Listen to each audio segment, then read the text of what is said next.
Praise the Lord, everyone. It is my immense pleasure to welcome you all to Mahaname TV. Mahaname TV पर एक बार फिर से आप सभी का स्वागत हो. And I would like to read from the Word of God from Psalms chapter 89 verses 11 to 14. The heavens are yours, the earth is also yours, the world and all that is in it. You have founded them. The north and the south, you have created them. Tabor and Hermon joyously praise your name. You have a mighty arm, strong is your hand, high your right hand. Righteousness and justice are the foundation of your throne. Steadfast love and faithfulness go before you. Hallelujah! We are the creation of the Lord and in His name we rejoice. तो आइए हम उसके पवित्र नाम को ऊंचे पे उठाएं एक खूबसूरत गीत के साथ. Let us exalt His wonderful name on high with a beautiful song. And today you will be blessed by the word by my father, Pastor Ashish Kenneth Lal. May the Lord bless you.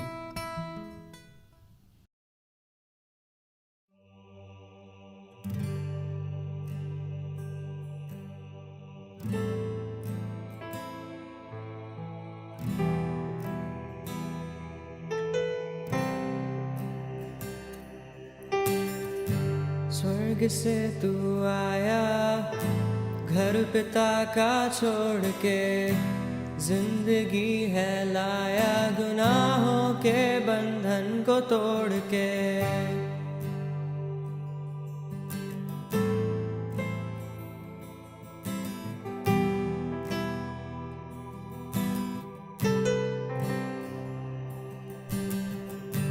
स्वर्ग से तू आया घर पिता का छोड़ के, जिंदगी है लाया गुनाहों के बंधन को तोड़ के.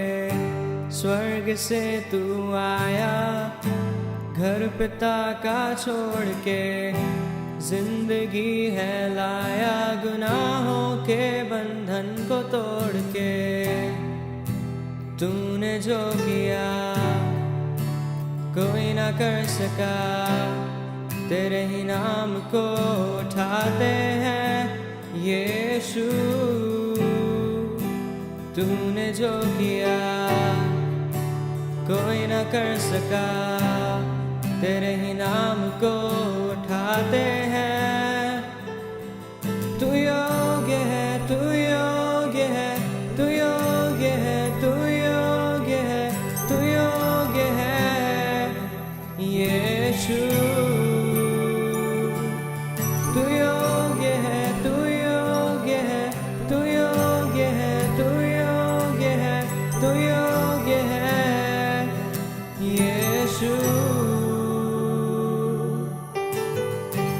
दाम है चुकाया तूने अपने खून से, मुझको अपना बनाया खुदा से मेरा नाम जोड़ के. दाम है चुकाया तूने अपने खून से, मुझको अपना बनाया खुदा से मेरा नाम जोड़ के.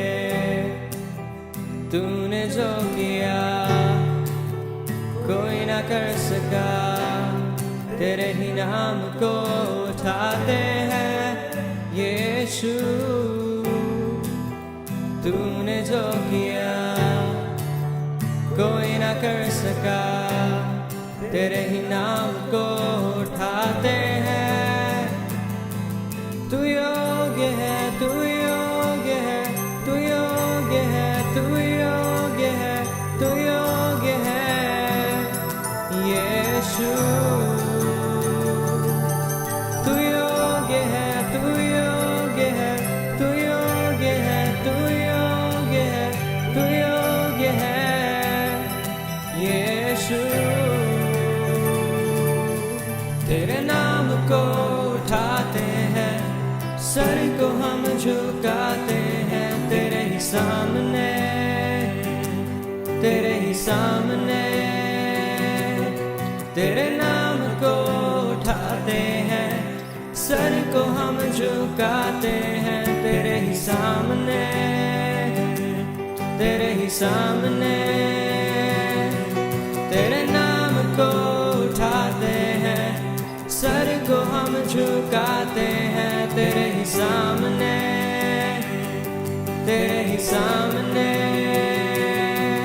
तेरे नाम को उठाते हैं, सर को हम झुकाते हैं, तेरे ही सामने, तेरे ही सामने।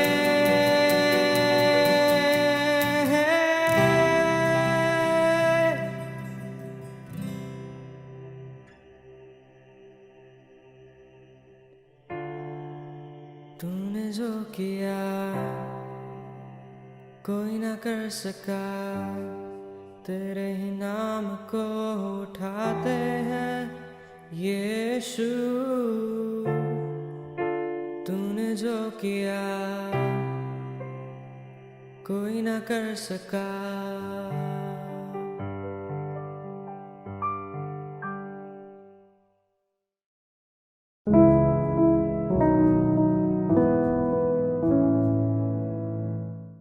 Hallelujah, praise Lord. एक बार फिर से परमेश्वर के मधुर नाम में मैं आपका स्वागत करता हूं। I welcome you once again in the precious and the most beautiful name of our Lord Jesus Christ. Hallelujah. उसने कहा है वो मेरे और आपके साथ में रहता है। परमेश्वर यहोवा ने कहा है वो मुझे और आपको कभी नहीं छोड़ेगा। वो मुझसे और आपसे बेहद मोहब्बत करता है, चाहे परिस्थिति जैसी भी क्यों ना हो, चाहे आप किसी भी बात का सामना क्यों ना कर रहे हो। मैं आपको विश्वास दिलाता हूं परमेश्वर यहोवा आपसे बेहद मोहब्बत करता है और आपको वो कभी भी नहीं छोड़ेगा। चाहे कुछ भी क्यों ना हो जाए, चाहे कुछ भी क्यों ना हो जाए, वो आपके साथ में सदा सर्वदा बना रहेगा। सोच के देखिए जिसने आपको जीवन दिया है, सोच के देखिए जिसने आपको एक अच्छा परिवार दिया है, जो आपके मेज के ऊपर हर दिन अच्छा भोजन रखता है, आपको किसी रात में और किसी दिन में भूखा सोने नहीं देता, आपके परिवार का अच्छे से निवारण कर रहा है। ऐसा परमेश्वर, such a precious God, such a beautiful God, He who takes care of my family, who takes care of your family, who takes care of your every need, and who has not left you. He loves you. Hallelujah. वो आपसे मोहब्बत करता है, वो आपसे प्यार करता है। लेकिन कभी कभी ऐसा होता है ना कि मैं और आप बड़े परेशान हो जाते हैं, मेरे को और आपको कुछ समस्याएं आके ऐसा घेर लेती हैं, हमें लगता है इससे हम बाहर कैसे निकलेंगे। यही बात परमेश्वर के वचन में पाई जाती है। सुनिए, भजन संहिता 94 चैप्टर निकालिए मेरे साथ, भजन संहिता 94 चैप्टर और उसकी 19वीं आयत बिल्कुल सही आयत है। मेरे को और आपको कई बार ये आयत सूट करती है। सुनिए, जब मेरे मन में बहुत सी चिंताएं होती हैं, थोड़ी चिंताओं की बात परमेश्वर का वचन वैसे ही नहीं कर रहा है ना। परमेश्वर पहले से जानता था ये मनुष्य है, ये इंसान है, इसके पास में थोड़ी परेशानियां कभी नहीं होंगी, ये थोड़ी परेशानियां लेके मेरे पास में नहीं आएगा, क्योंकि थोड़ी परेशानियां तो हम अपने आप सॉल्व कर लेते हैं। थोड़ी सी परेशानियां तो हम अपने आप सॉल्व कर लेते हैं, हमें तो किसी की मदद की जरूरत नहीं पड़ती। हम कहते हैं ना, अरे हम तो अपने आप ही अपनी प्रॉब्लम्स को सॉल्व कर लेते हैं। थोड़ी परेशानियां तो हम अपने आप सॉल्व कर लेते हैं, लेकिन वचन कहता है जब मेरे मन में बहुत सी चिंताएं होती हैं, in English it is written in the multitude of my thoughts. थोड़े से थॉट्स नहीं, मल्टीट्यूड, ढेर सारे मल्टीट्यूड। कुछ ऐसा समझ लीजिए जैसे 5000 की भीड़, ये होते ही मल्टीट्यूड।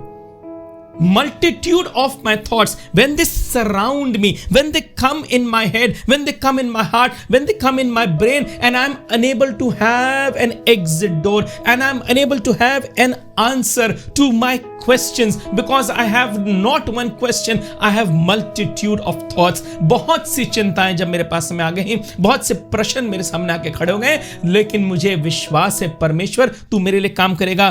तब हे यहोवा तेरी दी हुई शांति से मुझको सुख मिलता है। हालेलुया, मुझको आनंद मिलता है, तेरी दी हुई शांति से परमेश्वर यहोवा मुझे सुख मिलता है। क्या आप इस बात में खुश नहीं हैं? जी हाँ, परेशानियां तो आती हैं, मुसीबतें तो आती हैं, चिंताएं तो बहुत सी हैं, आपके पास में भी हैं, मेरे पास में भी हैं, आपके परिवार में भी होंगी, मेरे परिवार में भी हैं। लेकिन मैं आपको एक बात का आश्वासन दिलाना मांगता हूं, एक बात का विश्वास दिलाना मांगता हूं, एक बात से आपको उत्साहित करना मांगता हूं, एक बात से अपने आप को और आपको खुश कर देना मांगता हूं कि परमेश्वर यहोवा जो शांति देता है उससे सुख मिलता है। परमेश्वर यहोवा जो शांति देता है उससे आनंद मिलता है।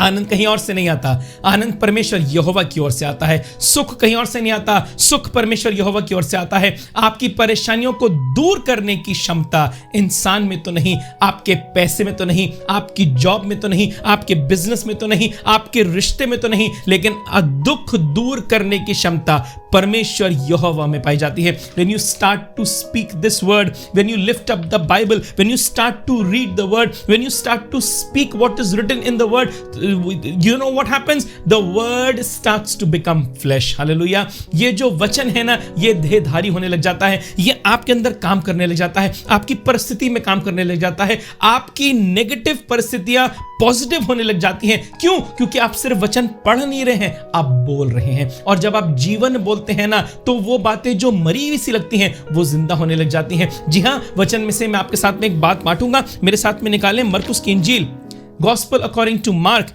एंड चैप्टर 5, उसका 5वां अध्याय। और यहां पर बात कर रहे हैं, एक बड़े मशहूर शख्स है, एक बहुत बड़ा व्यक्ति है, अच्छा औहदा रखता है, इसका नाम है यईर। His name is Jairus, and this man has come to Jesus. You know why?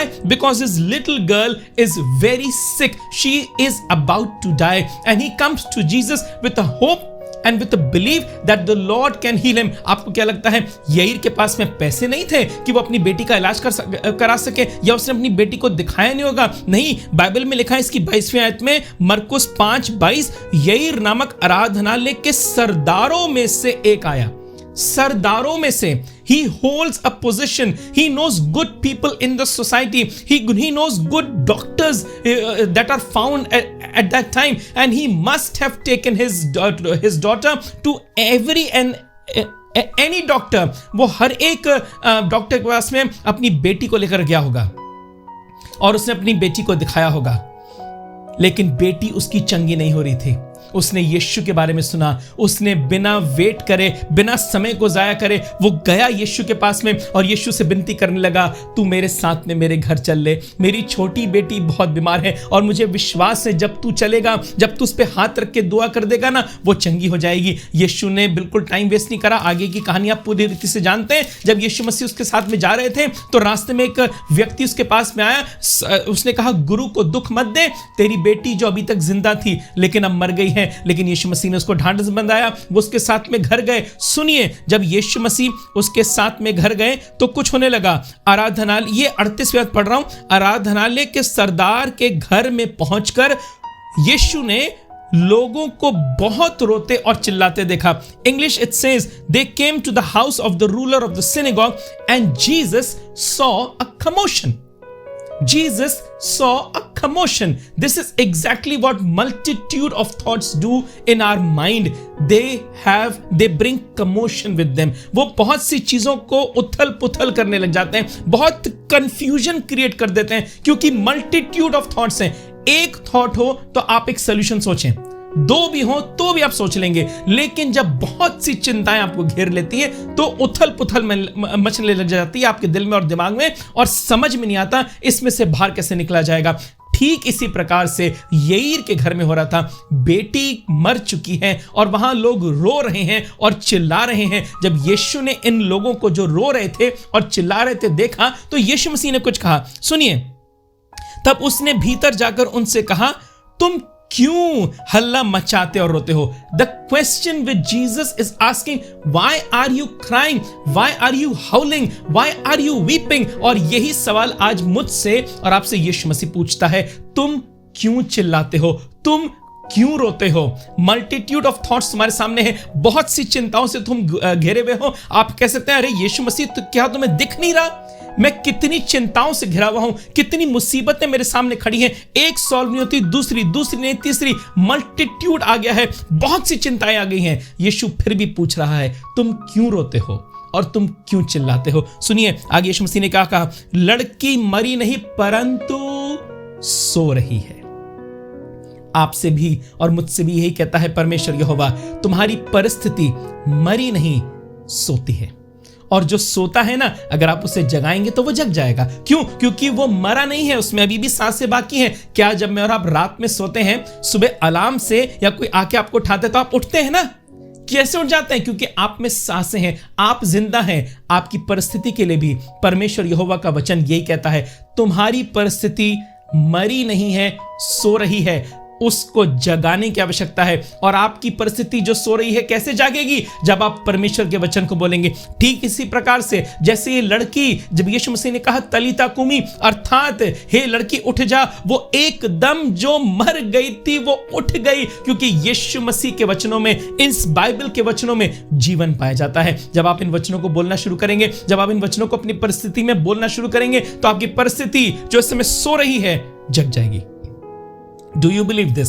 क्या आप विश्वास करते हैं इस बात का? अगर आप विश्वास करते हैं ना इस बात का, तो ऐसा ही आपके लिए होगा, ऐसा ही आपके लिए होगा। जैसा यईर की बेटी के लिए हो गया, वैसा आपके लिए और मेरे लिए हो जाएगा। कहीं और मत देखिए, दाएं मत देखिए, बाएं मत देखिए। परिस्थितियां तो दाएं और बाएं, ऊपर और नीचे से, आगे से और पीछे से आपको दबा रही हैं। आप सब तरफ से ऐसा लग रहा है आप घुटते चले जा रहे हैं, आप दबते चले जा रहे हैं। You are being pressed from all sides and you don't see a solution right now. You are trying to push, but you are unable to push everything away from yourself. You are trying to push this situation. You are trying to push away this problem, but it is not happening. आप जोर भी लगा रहे हैं, लेकिन आपका सारा जोर ठंडा पड़ता चला जा रहा है। आप अंदर ही अंदर टूटते चले जा रहे हैं। आपको लग रहा है अब नहीं हो सकता, अब तो सब खत्म हो जाएगा, मैं यहां से बाहर निकल नहीं सकता, मेरी जॉब में अब कुछ नहीं रह गया, इस बिजनेस को बंद कर देना चाहिए, इस रिश्ते को खत्म कर देना चाहिए। ये सारी बातें कुछ नहीं रिजल्ट लेकर आएंगी। मैं आपको विश्वास दिलाना मांगता हूं,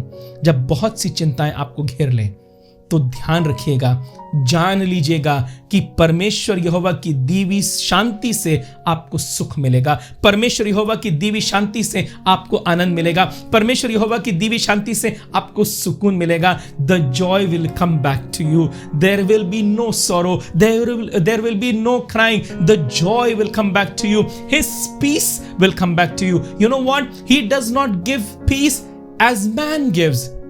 The Lord gives His peace. ऐसा आनंद नहीं देता, ऐसी शांति नहीं देता जैसा मनुष्य देता है। परमेश्वर का आनंद और परमेश्वर की शांति हमेशा अब्दुल्लाबाद के लिए मेरे और आपके साथ में बनी रहती है। मैं विश्वास कर रहा हूं परमेश्वर के इस वचन ने मुझे जैसे बरकत दी है, तो आपको भी बरकत दी होगी। In the multitude of your thoughts. In the multitude of your thoughts, remember the Lord is going to give you His peace. Hallelujah. He's going to fill your life with His peace. He's going to fill your life with His anointing. और आपको कहीं देखने की आवश्यकता नहीं है, आपको कहीं जाने की आवश्यकता नहीं है। परमेश्वर के वचन को उठाइए, पढ़िए और बोलना शुरू करिए। आपकी परिस्थिति जो इस समय सो रही है, वो एक बार फिर से जग जाएगी। हालेलुया। मैं आपके लिए दुआ करने जा रहा हूं और मैं विश्वास करता हूं कि परमेश्वर मेरी और आपकी परिस्थितियों को बदलने पर है। सिर्फ विश्वास करिए, बहुत सी चिंताओं में भी विश्वास करिए कि परमेश्वर यहोवा कर सकता है और वो करेगा। आइए दुआ करें। प्यारे परमेश्वर, धन्यवाद करते हैं, तेरे शुक्रगुजार हैं सुंदर समय के लिए जो तूने हमें दिया, तेरे इस वचन के लिए कि बहुत सी चिंताओं में भी जब हम तेरे पास में आते हैं तो तू हमें सुकून देता है, तू हमें आनंद देता है, तू हमें सुख देता है। परमेश्वर, हम अपनी सारी परिस्थितियों को तेरे सामने लाके रख देते हैं। हमारी परिस्थितियों को तू अपने तरीके से ठीक कर प्यारे पिता, ताकि हमारा विश्वास तुझ में बना रहे और बढ़ता चला जाए, और ये वचन हम सब के लिए 100 गुना फल ला सके। यीशु मसीह के नाम से मांगते हैं, आमीन। God bless you. Depend upon Him. Trust in Him. Read His word. Pray, and the Lord is going to change your situation. May you have a beautiful and a blessed week ahead. May the Lord bless you.